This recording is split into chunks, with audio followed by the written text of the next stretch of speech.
Unit 2, Our Body. Chapter 2, Our Body. Time to think. Who are we? I am a bony framework of the body. I am a thick cord of nerve tissue. I am the largest part of the brain. This morning, while coming to school, you may have seen many cars on the road. Do you know what the different parts of a car are? The different parts of a car are its engine, body, wheels, and steering wheel. All these internal and external parts of a car work under the control of a driver. Similarly, our body is made up of many parts called organs. Some of these organs are visible from outside. They are called external organs. For example, our arms and legs are external organs of our body. Some organs are located inside our body. They are not visible from outside. Such organs are called internal organs. For example, our lungs and heart are internal organs of our body. Each organ of our body performs definite function. Moreover, all these organs work together to perform their functions properly. A group of related organs form an organ system. Some organ systems of our body are the skeletal system, the respiratory system, and the digestive system. Our internal body structure. Our body is made up of some hard parts called bones. Can you feel any of your bones? Look at an X-ray of the skeleton. An X-ray plate is a photograph of any part of the body made using X-rays. The frame of bones supporting human body is called the skeleton. Look at this picture of a human skeleton. The skeleton is made up of many different bones. There are 206 bones in an adult's body. At birth, a human baby has 350 bones. They decrease in number while the baby is growing. Our bones are of varying shapes and sizes. The bones of our head, shoulders, and hips are flat, whereas the bones of our arms and legs are long. Our palms and feet have short bones, and the backbone is of an irregular shape. Bones are hard as they are made up of calcium, phosphorus, and protein. Functions of our skeleton. The skeleton supports our body and gives it a particular shape.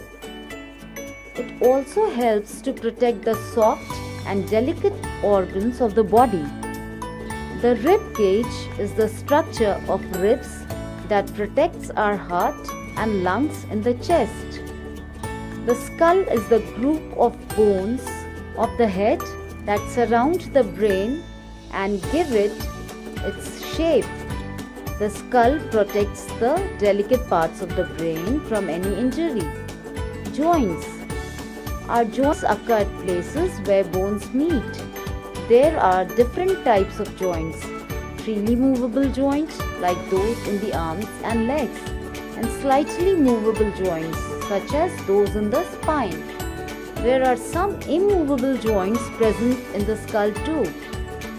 Joints found between the bones allow us to move. However, our bones cannot move without muscles being attached to them. Bones and muscles work together to move our body. Elbow joint, knee joint, nitty-gritty. Anatomy is the scientific study of our body and how its different parts are arranged. It is a branch of medical biology. Height. Most human bodies have the same basic design: 2 eyes, 2 ears, a nose, a mouth, a chest, an abdomen, 2 arms, and 2 legs. Though we have the same body parts, there is remarkable variation in body shapes and sizes. Can you still wear the shoes and clothes that you used to wear 2 years ago? Most probably you cannot. As you are growing, your height is also increasing. Ask somebody to measure your height.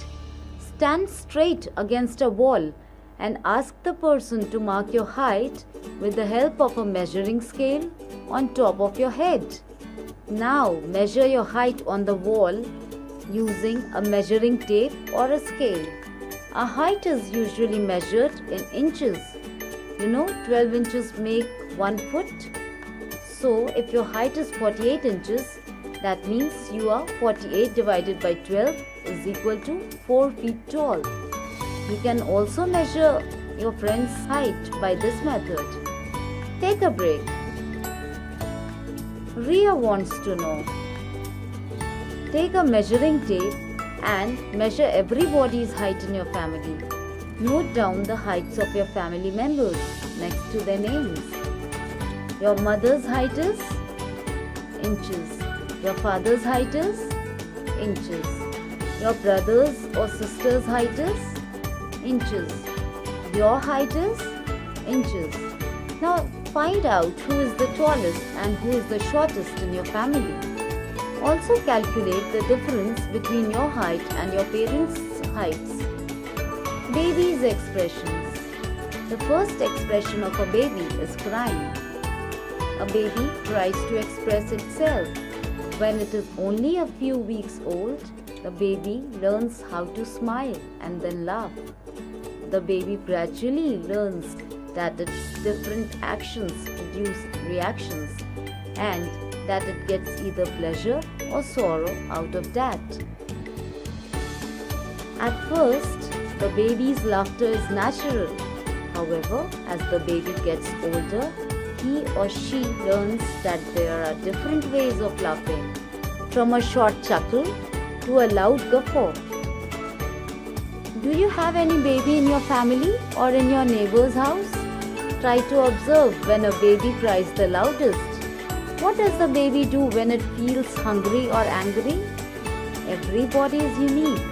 Everybody in a family has some special qualities. Have you noticed it?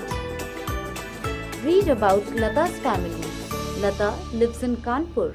There are 6 members in her family. Her father, Mr. Sharma, has a beard and he is the tallest of the family. Lata's mother, Mrs. Sharma, has long black hair. She speaks very softly and above all, she is a very good teacher. Lata is proud of her mother. Lata's aunt, Anita, is a dancer.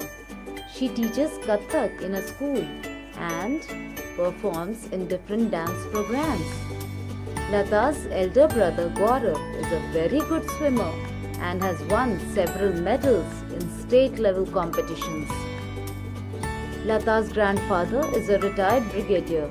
He speaks the loudest in the family. Lata is a good athlete and has won the sports shield in the annual sports event of her school. Our likes and dislikes. All of us have different likes and dislikes. For example, you may like reading comic books. Somebody else may like reading short stories and novels. Each of us has a different choice of colors, dresses, food, flowers, fruits, movie and games. Moreover, we even like the company of some people and do not like others. Our surroundings and the people we live with influence our likes and dislikes. There are some common things that we do not like.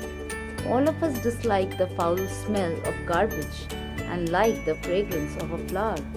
The good smell of a dish makes us want to eat it.